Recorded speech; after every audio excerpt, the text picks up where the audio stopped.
raconte. Christophe Ondelatte. Il m'arrive parfois de penser que beaucoup d'affaires criminelles se ressemblent. Mais pas celle d'aujourd'hui.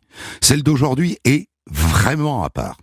Il s'agit de l'enquête sur le meurtre en juillet 1991 à Clairac dans le Lot-et-Garonne d'une jeune fille de 18 ans qui s'appelait Caroline Nolibet. C'est une enquête qui a duré 10 ans et c'est un cas d'école car elle cumule tous les défauts d'une mauvaise enquête. À étudier dans les centres de formation de la gendarmerie et de la police. Le podcast est à votre disposition. Pour le débrief tout à l'heure, je serai avec l'avocat du tueur. Je ne vous donne pas son nom pour ne pas spoiler la fin de cette histoire. Maître Frédéric Vessière du barreau d'Agen. Vous êtes là, bonjour. Bonjour Monsieur Ondelatte et bonjour à tous vos auditeurs. Voici donc l'enquête sur le meurtre de Caroline Nolibet que j'ai écrite avec Thomas Audouard. Réalisation Céline Lebras. Europe 1, Christophe Ondelatte.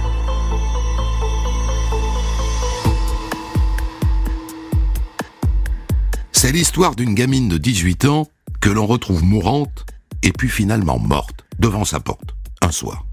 Caroline Nolibet. Ce que je vais vous raconter maintenant, à ce stade, je ne sais pas si c'est la vérité. C'est ce que raconte le père, Claude Nolibet. C'est lui qui l'a découverte.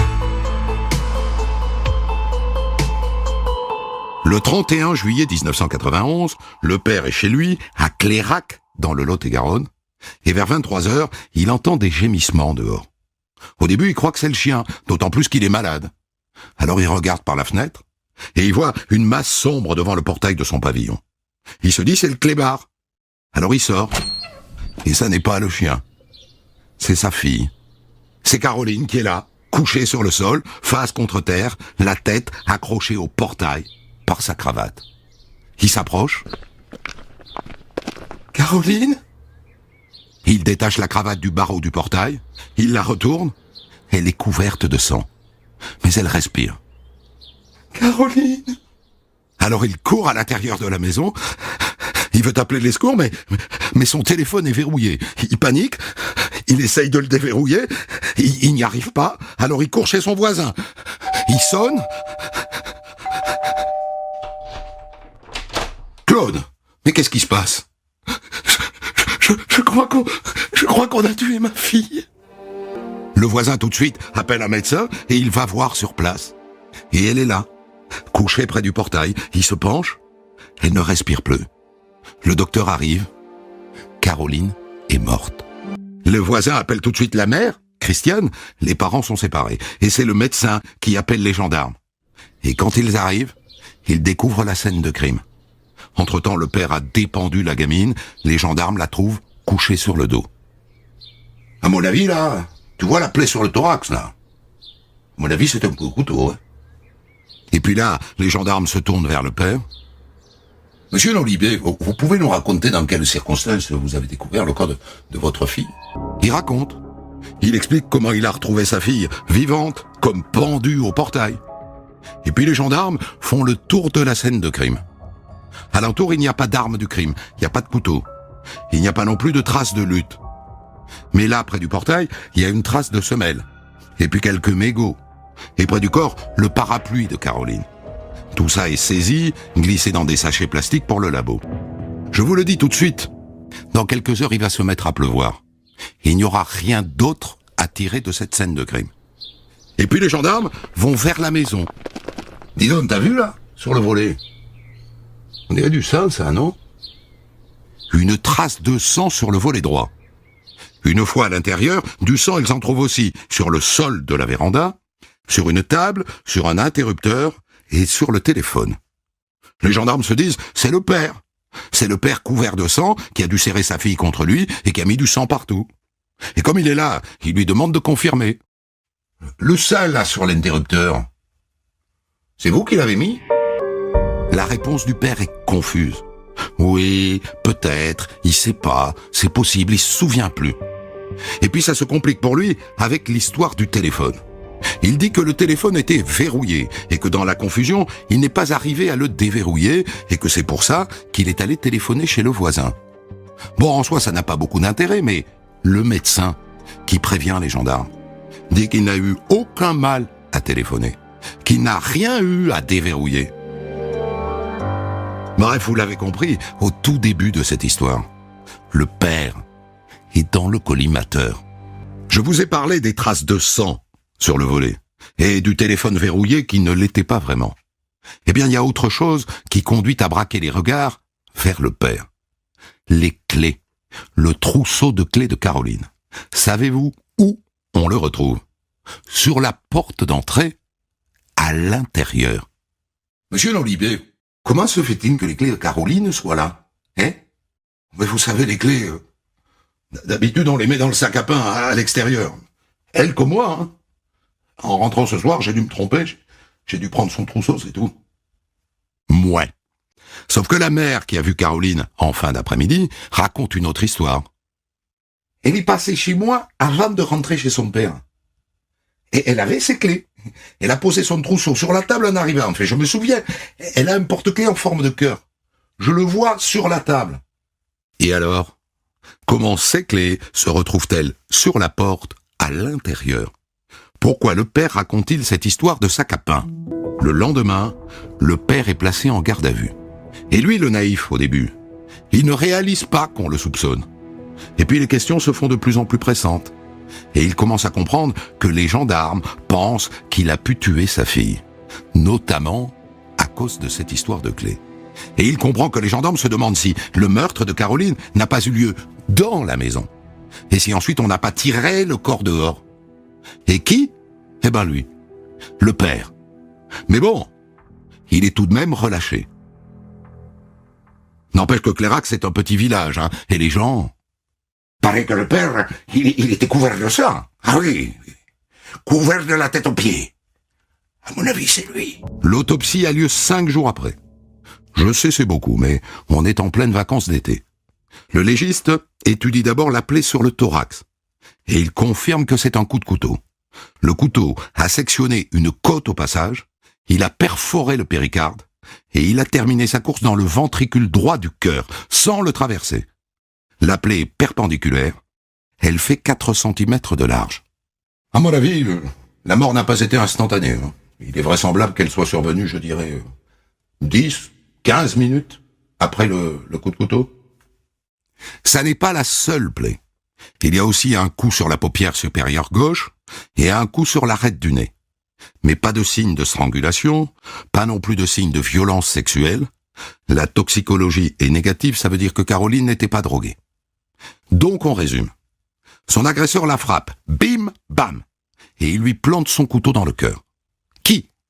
Qui est venu seriner cette gamine sur le seuil de sa porte?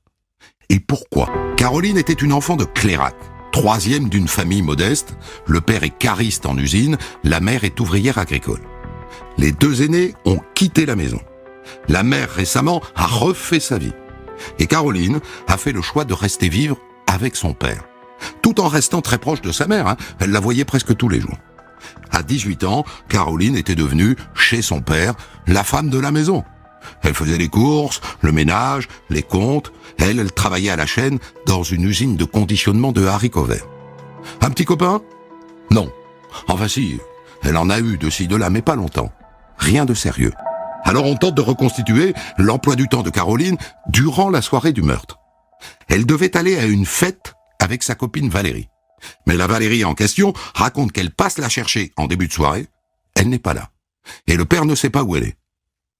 Oh, je sais pas où elle est, moi. Elle a dû aller dîner chez sa mère, ou alors chez son copain, là, Albert.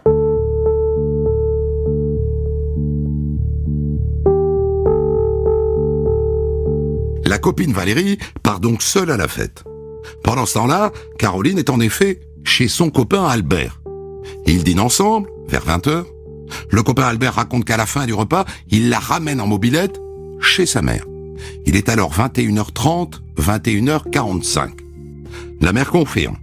Et elle dit qu'après, vers 22h10, Caroline rentre chez elle, enfin chez son père, à pied. Il lui faut 10 minutes pour aller de chez sa mère à chez son père. Elle arrive donc devant chez elle à 22h20. Qui l'attend? Qui l'a suivi? À Clairac, il y a 2000 habitants. Mettez-vous à la place des gens. Le père a été placé en garde à vue. Pas simplement interrogé, en garde à vue. Il n'y a pas de fumée sans feu. Ils n'ont pas fait ça pour rien. Patati patata, c'est un village qui s'est mis dans la tête que Claude Nolibé avait tué sa fille Caroline, et qui n'est pas prêt de se l'enlever de la tête. Mais je vous l'ai dit, les gens de Clairac, pas tous, mais beaucoup, se disent « il n'y a pas de fumée sans feu ». Il n'est pas blanc, le papa. Et à la moulinette de la rumeur, la pauvre Caroline en prend aussi pour son grade. Et le fréquentait des gitans. Ah, ça si. Elle était tout le temps droguée. Je vous l'assure. Bon, la Caroline, là, c'est ce qu'on appelle une fille facile. Enfin, vous voyez, quoi. Il y en a même qui disent qu'elle se prostituait. Et d'autres, tenez-vous bien, qu'elle entretenait avec son père une relation incestueuse. Nolibé, il a perdu sa deuxième femme. Et les gendarmes, ça, eh bien, ils sont obligés de le vérifier. Et je vous le dis tout de suite, pour ne pas salir plus longtemps la mémoire de la pauvre Caroline, tout ça est faux et archi faux. Les obsèques de Caroline ont lieu le 7 août à l'église de Clairac. Tout le village est là, y compris les langues de pute. Et bien sûr, les gendarmes sont là aussi. Et à l'église, et ensuite au cimetière, ils observent les uns et les autres. Et surtout le père. Parce que dans leur tête de gendarme, comme dans celle du patron de l'enquête, le procureur de la République de Marmande, c'est lui. Ils n'ont pas encore de preuves, pas assez d'arguments pour le coffrer. Mais c'est lui. Valérie, l'amie de Caroline qui est venue la chercher le soir du meurtre, est réinterrogée. Les gendarmes veulent mettre au clair cette histoire de clés. Quand vous êtes venu la chercher, vous vous souvenez s'il y avait des clés sur la serrure de la porte d'entrée? Oui, il y avait bien des clés. Et tu saurais reconnaître le trousseau de clés qui était à ce moment-là sur la serrure? Ah oui? Ce que je peux vous dire, c'est que c'était pas les clés de Caroline. Intéressant. En début de soirée, donc, le trousseau du père serait sur la porte, et en fin de soirée après le meurtre, ce serait celui de Caroline. Qui aurait pu jouer à cet étrange changement de clé, si ce n'est le père? Alors le 12 août, le père est à nouveau placé en garde à vue. On est en 1991, il n'est pas prévu d'avocat. Les gendarmes la jouent donc à l'ancienne. Ils veulent le faire craquer. Faute de preuves, ils veulent des aveux. Alors au début de la garde à vue, ils tracent un cercle au sol à la craie. Et ils mettent Claude Nolibé au milieu. Bien. Vous avez interdiction de sortir de ce cercle. On est en plein mois d'août. Il fait chaud. Je pourrais avoir à boire, s'il vous plaît. Un gendarme se lève, va remplir un verre d'eau et il le pose à l'extrémité de la table.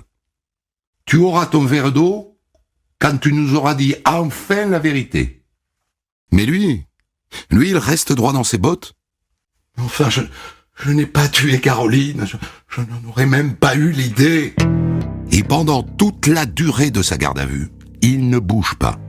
Et à la fin, alors qu'il n'a rien avoué et qu'il n'y a aucune preuve, eh bien il est déféré devant le juge d'instruction et inculpé de meurtre. Et tant qu'à faire, écroué. Le 16 août, le juge ordonne une nouvelle perquisition de la maison. Pour l'occasion, les gendarmes vont chercher Claude Nolibé et ils le sortent de sa cellule. Et sur la route de Clairac, ils sont, comment dire, un peu déroutés par son comportement. Il y a de quoi, hein. Le père est d'humeur badine. Il plaisante avec eux. Il leur raconte même une blague. Ça n'arrange pas ses affaires. Les gendarmes découvrent de nouvelles traces de sang, notamment une trace dans l'évier. Et dans la chambre de Caroline, ils tombent sur des vêtements encore tachés de sang, mais qui ont manifestement été lavés. Et ça non plus. Ça n'arrange pas les affaires du père. Le juge missionne l'un des papes de la police scientifique de l'époque, Loïc Le Ribot, qui rend son rapport le 18 août. Rapport dans lequel il relève un certain nombre de points. Le père dit qu'il a dépendu le corps de sa fille et qu'il l'a retourné. Alors pourquoi le cadavre, quand les gendarmes le découvrent, a-t-il les jambes croisées? Deuxième bizarrerie. L'expert a examiné les giclures de sang sur le pantalon du père. Ça ne colle pas du tout avec ce qu'il dit avoir fait. Troisième étrangeté. Pourquoi a-t-il du sang de sa fille partout sur le bas du corps et pas sur le torse? Enfin, dernier point inexplicable. Vous vous souvenez qu'on a retrouvé du sang sur le volet droit près de l'entrée? Le père dit qu'il a peut-être fait ça avec sa main. Or, il n'y a pas d'empreinte dans cette tache de sang. Il n'y a pas de trace de doigt. Cette tache semble avoir été faite par une surface lisse. Pourquoi pas la veste en cuir de Caroline? Ce qui voudrait dire que Caroline entre dans la maison avant d'être assassinée. Et donc tout ça est accablant pour Claude Nolibé, qui essaye de s'expliquer. Mais enfin, le sang sur mon pantalon, c'est quand je me suis penché sur elle pour écouter son cœur, pour voir si elle était vivante, je vous jure. Et la trace de sang lisse sur le volet. Est-ce qu'on peut pas imaginer que elle est agressée près de la porte, et puis qu'après coup elle s'appuie sur le volet, et qu'ensuite elle revienne vers le portail pour s'écrouler? C'est possible, non? À son avocat qui s'étonne de le voir aussi serein en prison, Claude Nolibé dit « Pourquoi est-ce que je hurlerai que je suis innocent? Ils sont savants. Ils vont bien finir par se rendre compte que c'est pas moi le coupable. » Le 16 septembre, 1 mois et demi après le meurtre, nouvelle reconstitution devant la maison, où est placé dans la position du corps de Caroline un mannequin couvert de sauce tomate. Claude Nolibé est là. On lui demande de rejouer les gestes qu'il a accomplis la nuit de la mort de sa fille. Ça dure 7 heures. Et à un moment, la juge demande à Claude Nolibé de se saisir du mannequin comme il a saisi sa fille. Et là, il craque. « Ah non! Non, ça vous me le ferez jamais faire !» Silence dans la petite troupe de juges, de gendarmes, d'avocats et d'experts réunis autour de lui. Mais à partir de là, la juge se laisse gagner par le doute. Et le 27 septembre, contre l'avis du procureur, elle décide de libérer Claude Nolibé. Sans pour autant décréter un non-lieu, il reste inculpé, mais libre. Il est temps de s'intéresser à une question, une seule. Pour quelle raison, quel mobile, le père aurait-il tué sa fille Caroline? D'après l'expert psychiatre, Claude Nolibé entretenait une relation fusionnelle avec elle. Fusionnelle, une relation de quasi-dépendance, qui peut s'expliquer par son histoire personnelle. Né en 39 à Clérac dans une famille de 6 enfants, Claude Nolibé a perdu sa maman quand il avait 9 ans. Il a été élevé par ses sœurs. Et ensuite, ses frères et ses sœurs sont morts les uns après les autres. Et puis son couple a volé en éclats. Il ne lui restait plus que Caroline. Ça explique la puissance des liens qu'il avait avec elle. Tous ces racontars de village ne sont que des sornettes. Oui, Caroline avait de l'ascendant sur son père. Oui, elle jouait à la fois à la mère et à la fille. Oui, elle n'aimait pas qu'une femme s'approche un peu trop près de son papa, mais c'était tout de même une belle relation père-fille. À partir de l'automne 1991, il ne se passe plus rien dans cette enquête. Le père reste inculpé, mais libre. Aucun nouvel élément ne vient nourrir le dossier. Et les années passent. 4 ans. Et à un moment donné, la juge doit faire un choix. Ou elle décrète un non-lieu, le meurtre de Caroline restera non résolu, ou bien elle renvoie le père devant la cour d'assises. Elle décide d'une troisième voie. Elle décide de relancer l'enquête. Une nouvelle équipe de gendarmes est nommée, qui pointe tout de suite une lacune. À 600 mètres de chez Claude Nolibé se trouve un IME, un institut médico-éducatif, qui accueille des adultes handicapés mentaux. En rentrant de chez sa mère, le soir du meurtre, Caroline est forcément passée devant. Comment se fait-il qu'on n'ait pas exploré cette piste à l'époque? Alors on le fait, 4 ans après. Les gendarmes débarquent à l'IME et réclament la liste des résidents de l'époque. Ils étaient 5 à dormir sur place le soir du meurtre. Les 5 noms sont passés au fichier. Aucun n'a de casier judiciaire. Et la piste est refermée. Et à nouveau, sur la liste des suspects, il ne reste plus que le père. Le père qui a perdu tous ses amis. Le père à qui plus personne ne parle. Le père qui est montré du doigt dans tout le village.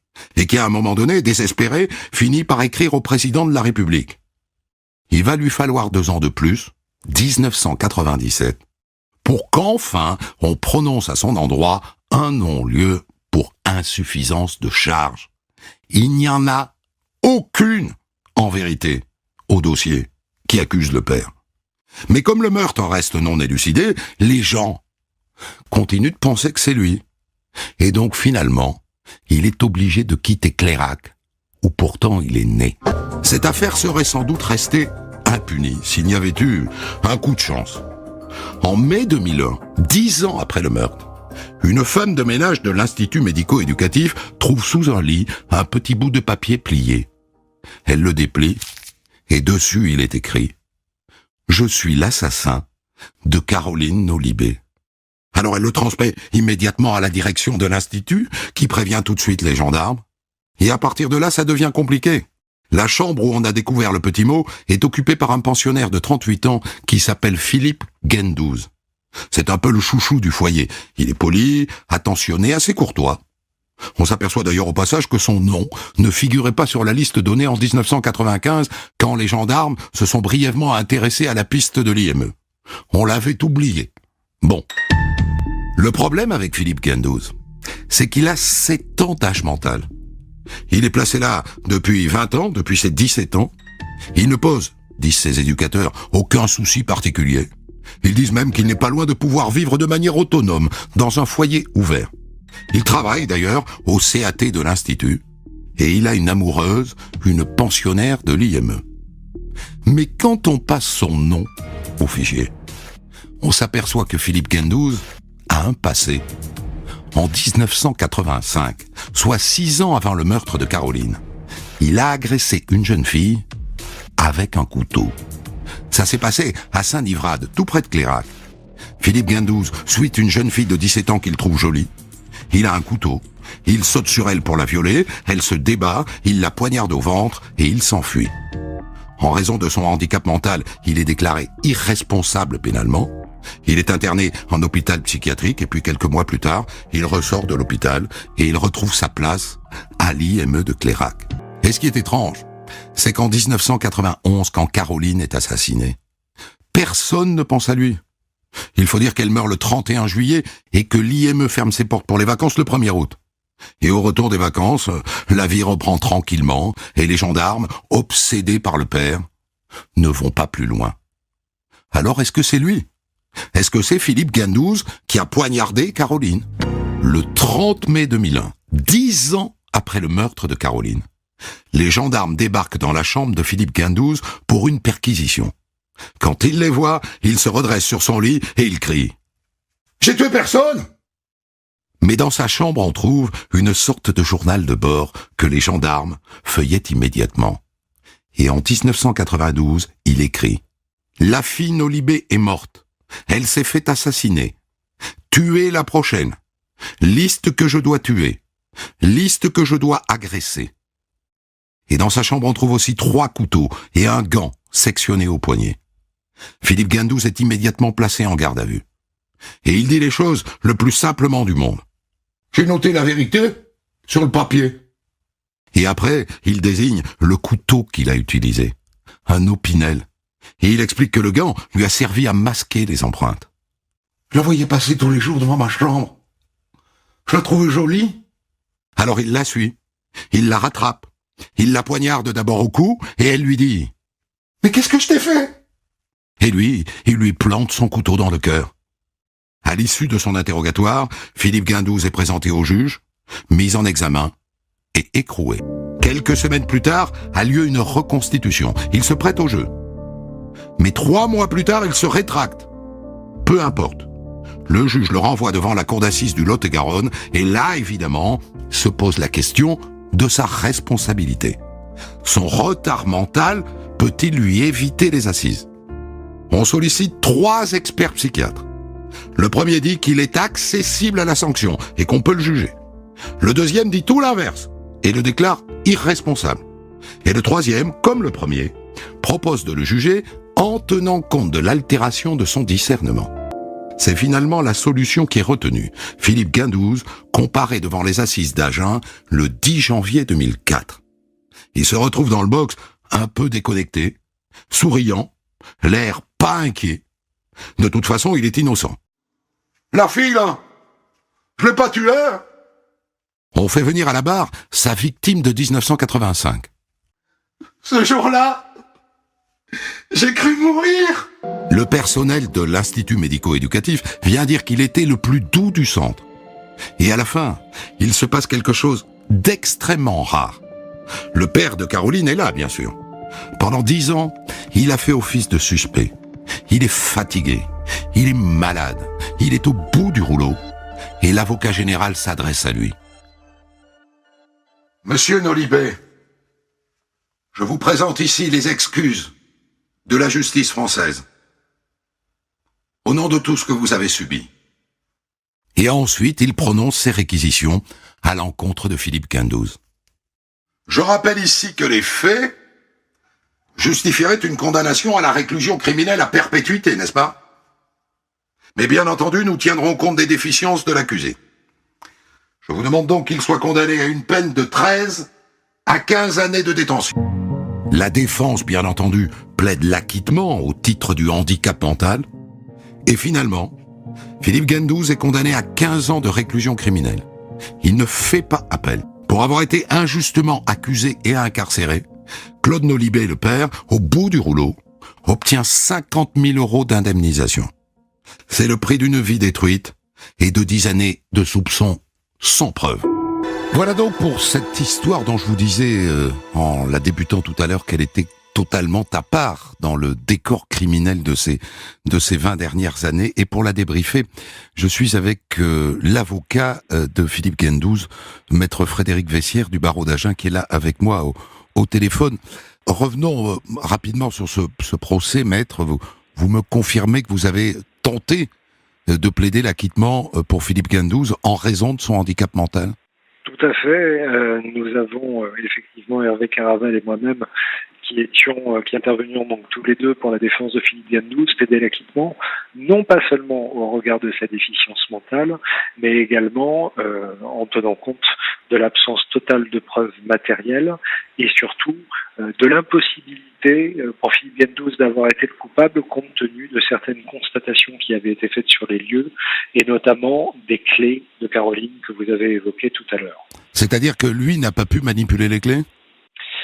C'est-à-dire que l'hypothèse du ministère public et du juge d'instruction aurait été que Caroline aurait été frappée par Philippe Guindouze à 70 mètres de son domicile, qu'elle aurait eu le temps matériellement de pouvoir aller jusqu'au domicile, mais se serait effondrée sur la grille à l'entrée de la maison, et c'est là que son père l'aurait entendue et l'aurait trouvée.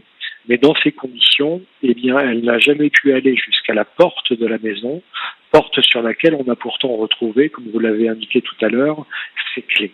Or, on est certain que lorsqu'elle venait de chez sa mère, avant d'être agressée, elle avait ses clés sur elle.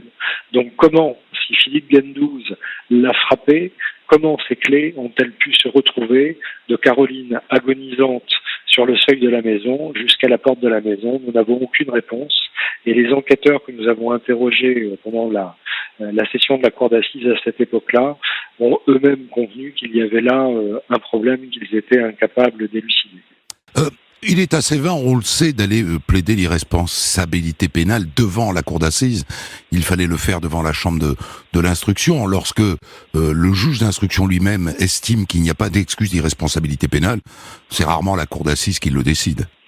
Alors, il y avait différents rapports d'expertise. Comme vous l'avez indiqué, on a eu tout et son contraire. On a eu des experts qui ont plaidé et estimé qu'il y aurait eu une altération du discernement, d'autres une abolition du discernement. Dans ce dossier, vous avez indiqué tout à l'heure que M. Nolibé avait été dès le départ dans le collimateur. De la même façon, M. Guindouze a été exactement lui aussi dans le collimateur par la suite, parce qu'il n'y avait aucun élément matériel à titre de preuve. Il y a le petit papier quand même, maître. Il y a le petit bout de papier sous son lit. Eh bien, écoutez, si on doit condamner les gens uniquement parce qu'ils écrivent des choses, certes bizarres, certes qui peuvent paraître suspectes sur un petit bout de papier, eh bien à ce moment-là, on se contente de preuves extrêmement faibles et qui n'en sont pas. Pourquoi Philippe Guindouze a écrit ces mots-là, je ne le sais pas. Tout ce que je sais, c'est que, comme vous l'avez dit tout à l'heure, il a le quotient intellectuel d'un enfant de 7 ans et qu'un enfant de 7 ans est susceptible de faire ce genre d'acte. Alors, vous avez aussi dit que dans un de ces papiers, il était écrit « La fille Nolibé elle s'est faite assassiner ». Pourquoi avoir écrit à ce moment-là « Elle s'est faite assassiner » et non pas « Je l'ai assassinée ». Il y a aussi là avec ces bouts de papier beaucoup de contradictions pour lesquelles nous n'avons pas aujourd'hui de réponse. Quelle peut être l'utilité de la prison pour un homme dont le quotient intellectuel est celui d'un enfant de 7 ans? Aucune. Ce que disaient les experts, c'était qu'il était important qu'une déclaration de culpabilité, si jamais il était effectivement coupable de ce meurtre, qu'une déclaration intervienne pour lui donner un sens, mais qu'en revanche, l'utilité d'une peine de prison longue n'en aurait pas, car il n'était pas estimé comme quelqu'un de dangereux. Et c'est tout le paradoxe, c'est que, comme vous l'avez dit aussi, eh bien, Philippe Gendouzi est un pensionnaire exemplaire, il est sympathique, il n'a jamais fait preuve d'aucun acte de violence, personne n'a jamais craint une éventuelle agression à caractère sexuel ou une menace. Et donc son comportement est tout à fait différent de la personne que l'on essaie de dépeindre. Comment s'est passée son incarcération? Je suppose qu'aujourd'hui, il est sorti de prison. Alors, la problématique, c'est que Philippe Gendouzi se trouvait parfaitement bien en prison, puisque, hormis la privation de liberté, eh bien, cela ressemblait beaucoup à la vie extrêmement organisée, extrêmement structurée qu'il avait au sein de l'Institut médico-éducatif. Et de la même façon que M. Nolibé en prison ne criait pas son innocence, eh bien, ce que M. Gendouzi, lui, voyait simplement en prison au début, c'était une vie facile dans laquelle on ne l'obligeait pas à aller travailler, dans laquelle, eh bien, finalement, il n'était pas si mal que ça. Alors maître, au-delà de votre statut d'avocat du tueur condamné de Caroline Nolibé, je voudrais qu'on essaye ensemble de décrypter les mécanismes qui ont conduit à accuser injustement le papa de Caroline. Il y a une première chose, moi, qui me vient à l'esprit, c'est que on a du mal, dans notre culture sans doute, à concevoir qu'il y ait entre un père et une fille une relation extrêmement forte. Entre un père et un fils, oui, on l'imagine. Entre une mère et une fille, oui. Mais entre un père et une fille, il faudrait que ce soit malsain, quoi. Certainement, c'est certainement ce qui a guidé pour partie les enquêteurs, puisque dès le départ, effectivement, la piste privilégiée a été celle de la culpabilité de Claude Nolibé, ce qui fait que l'on a négligé les autres éléments de l'enquête. Mais dans le contexte familial qui était le leur, eh bien, il pouvait tout à fait y avoir une relation assez forte, Caroline étant la femme de la maison. Mais c'est certainement quelque chose qui, dans ce petit village, et pour les gendarmes en chargé de l'enquête à l'époque, était peut-être difficilement... oui, tout à fait. La deuxième chose, bon, c'est que voilà un type qui a perdu sa fille chérie, la seule, au fond, personne qui lui restait après la mort de ses frères et sœurs, de sa maman, de son papa et le divorce d'avec sa femme. Et alors on lui pose des questions précises et il sait pas y répondre de manière précise. Et évidemment qu'on peut comprendre qu'un homme frappé par le deuil comme il l'est ne sait pas répondre à des questions précises.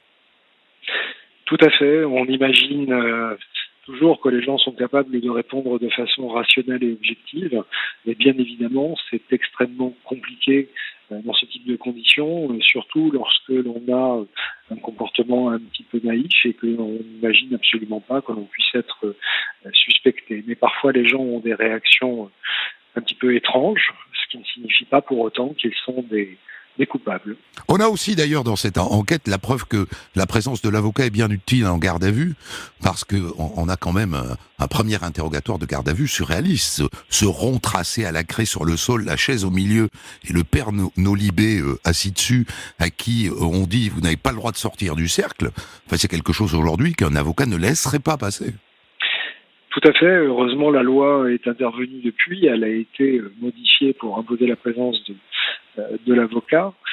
Mais ce genre de comportement, bien évidemment, s'explique par la volonté des enquêteurs de réussir à progresser et en l'absence de moyens de preuve, objectifs et matériels, et bien de tout miser sur l'aveu. Et de la même façon que Claude Nolibé a été entendu dans des conditions particulières et en l'absence d'un avocat, et bien de la même façon Philippe Gendouzi, quand il est placé en garde à vue, lui aussi, alors qu'il a le quotient intellectuel d'un enfant de 7 ans, et bien Philippe Gendouzi ne sera pas assisté d'un avocat, alors même que sa gérante de tutelle se présente expressément à la gendarmerie pour demander à ce qu'un avocat soit nommé, ce qui lui sera refusé. Alors la question des clés, moi j'ai trouvé la question des clés très intéressante, parce que on a donc deux personnes. D'abord la mère de Caroline, et ensuite sa copine Valérie, qui disent deux choses contradictoires. La mère dit Caroline avait ses clés et les clés on les retrouve à l'intérieur de la maison, et Valérie dit non, c'était pas les clés qui étaient sur la porte, j'en suis certaine. Est-ce que tout simplement ces deux femmes, avec les meilleures intentions du monde, n'ont pas pu se tromper toutes les deux? Bien évidemment, il paraît difficile d'imaginer que les deux clés aient été ensemble au même endroit. Voilà. Donc il y a forcément un des témoignages qui est erroné. Cela vient aussi corroborer la faiblesse des témoignages et le fait que malgré toute la bonne volonté, eh bien les témoins soient capables de se tromper.